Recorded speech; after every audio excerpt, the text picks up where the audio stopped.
Hamas के बारूदी कारखाने में गोला बारूद, रॉकेट, बम, आईईडी, सुरंग नेटवर्क में तेजी से पहुंचाए जा रहे हैं।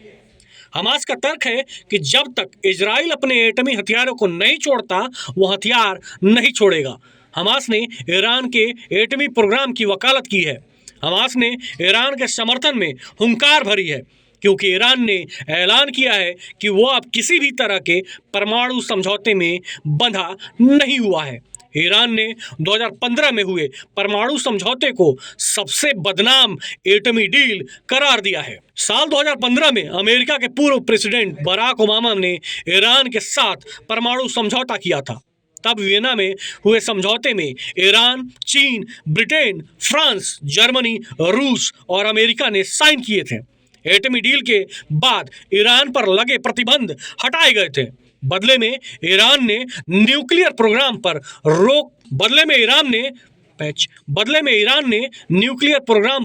रोक लगा दिया था। लेकिन अमेरिका में जैसे ही डोनाल्ड ट्रंप पहली बार राष्ट्रपति बने, उन्होंने ईरान से एटमी डील तोड़ दी। अमेरिका के अलग होने के बाद न्यूक्लियर डील बेमानी हो गई। हालांकि बाकी देशों के साथ ईरान ने न्यूक्लियर प्रोग्राम पर डिप्लोमेटिक चैनल से जुड़ा रहा। अब एक बार फिर जब ब्रिटेन, फ्रांस और जर्मनी ने यूएन से ईरान पर बैन लगवा दिया है, तो ईरान ने किसी भी समझौते को मानने से साफ मना कर दिया है, जिससे भड़के ब्रिटेन ने ईरान को धमकी दी। ब्रिटेन ने ईरान को सबसे बड़ा थ्रेट बताया है।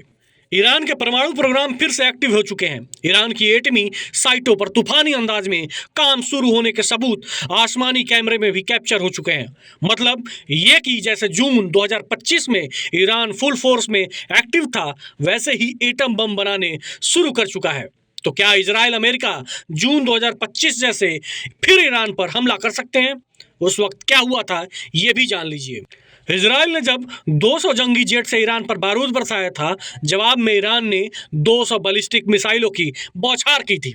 इसके बाद ईरान पर दोबारा पलटवार करके इजराइल ने 3 और न्यूक्लियर साइटें दहला दी थी। इजराइल ने ईरान की राजधानी Tehran, nuclear power centre Natanz, missile launch centre Tabriz और काउंटर स्ट्राइक सेंटर सिराज समेत कई शहरों को बारूद से पाट दिया था।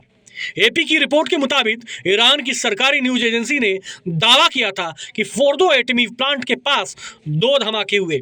इजराइल ने दावा किया था कि उसने इस्फहान में ईरानी परमाणु सेंटर पर हमला किया। ईरान की आधिकारिक IRNA समाचार एजेंसी ने बताया कि पूर्वी अजरबैजान प्रांत में तबरीज के पास एक रडार स्टेशन पर भी हमला हुआ था। इजराइल ने दावा किया था कि उसने इस्फहान में ईरानी परमाणु सेंटर पर हमला किया।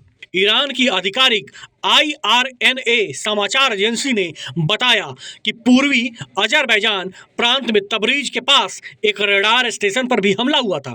पूर्वी अजरबैजान में ईरान के 11 आर्मी बेस पर हमला हुआ, जिसमें 18 लोग मारे गए थे। इजराइल के हमले में 78 लोगों के मारे जाने की जानकारी सामने आई थी, जिसमें ज्यादातर ईरान की सेना के टॉप कमांडर्स थे और कई न्यूक्लियर वैज्ञानिकों को भी इजराइल ने मार डाला था।